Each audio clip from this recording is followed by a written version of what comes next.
We're here at the port of Ashdod in Israel, just north of the Gaza Strip, where in the early hours of May 31st, the Israeli Navy boarded a ship from the so-called Free Gaza movement.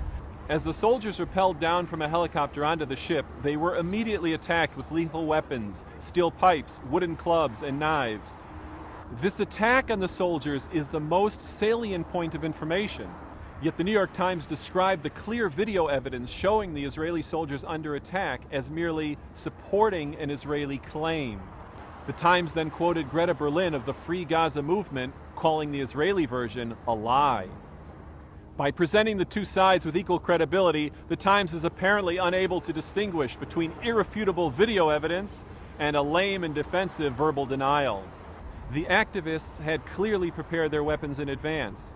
The ship was well stocked with smoke bombs, an array of metal pipes, wooden clubs, axes, crowbars, fire bombs and stun grenades, switchblades and combat knives. Yet BBC quoted a spokesman of the Free Gaza movement brushing off the idea that activists possessed weapons as cheap Israeli propaganda. It's interesting that the activists' weapon of choice was the slingshot, evidenced by the enormous supply of slingshots discovered on the ship. This invokes the classic David and Goliath imagery, with Palestinians as the tiny stone-throwing David against the mighty gunships of the Israeli Goliath. No matter what the facts, media outlets seem unable to shake that narrative of Israeli aggression.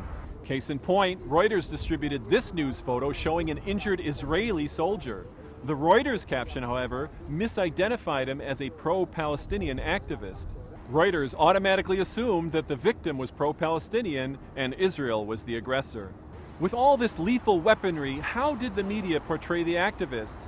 The New York Times ignored this little reality, quoting a spokesman for the Free Gaza movement saying the activists were not military personnel, but were rather a group of artists, intellectuals, and journalists.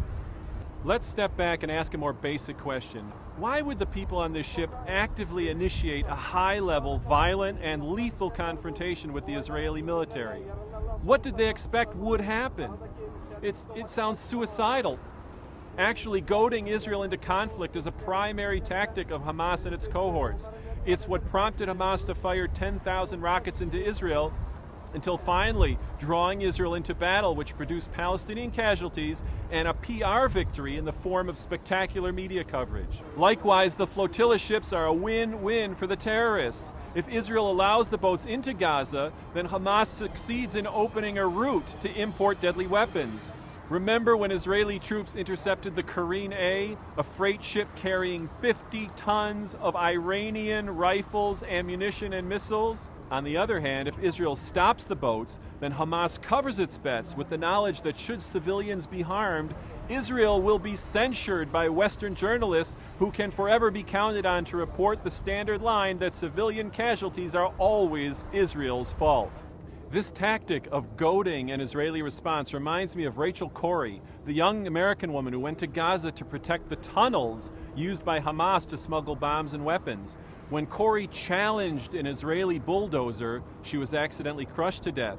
Now, at the time, George Rishwami, director of the group that sponsored Corrie in Gaza, told the San Francisco Chronicle that placing activists in dangerous positions is good for the Palestinian cause because, quote, if some of these foreign volunteers get shot or killed, then the international media will sit up and take notice. In fact, here's one of the peace activists telling of her willingness to die and how she sees this as a win-win.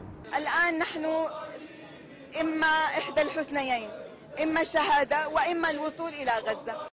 It seems to me that this willingness to be killed is really an extension of the Hamas tactic of suicide bombings. A suicide bomber says, I'm willing to sacrifice my life in order to inflict damage on the Israeli enemy.